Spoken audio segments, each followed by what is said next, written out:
Are white pupils from disadvantaged backgrounds being left behind?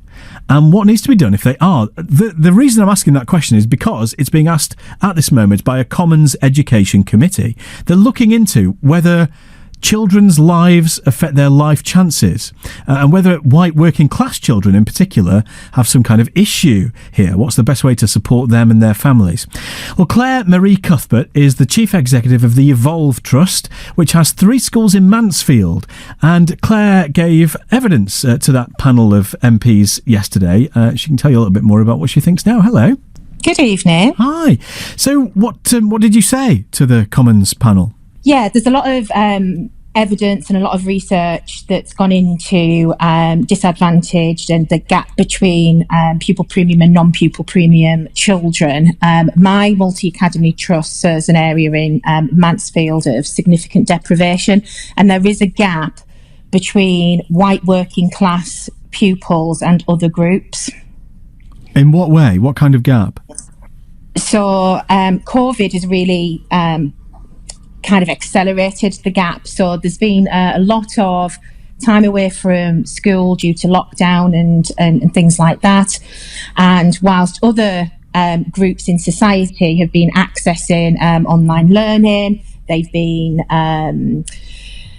taking part in reading, writing, there is a group in society that have not been accessing this as well as other groups, and part of that is due to poverty. It's just not the money for the technology, you mean? The technology doesn't exist in their family home? Partly, yes, but technology isn't just the only problem. The other problem is access to broadband. So whilst some pupils might have phones and things like that, very often they're pay-as-you-go, and they need considerable amounts of data to be able to access some of these online learning programs or online lessons, and they just don't have the access to this. And the evidence seems to suggest boys, doesn't it, in particular, are being left behind? Yes. Why is that? Yeah. The evidence at the Select Committee yesterday seems to suggest that white working class boys in particular seem to be at a significant disadvantage compared to other groups. And they're liking this to parental aspiration. Sometimes it's 3rd and 4th generation unemployment. Sometimes it's to do with accessibility and other things that are going on in the community in the home. Makes it particularly difficult for white working class boys. So, and is some of it peer pressure? Is that part of it too? The evidence suggests not. Some of it's to do with parental aspirations, and that in these very difficult kind of COVID times, money's very, very tight. And for some of my parents, the choices between food and rent or luxuries like broadband and laptops.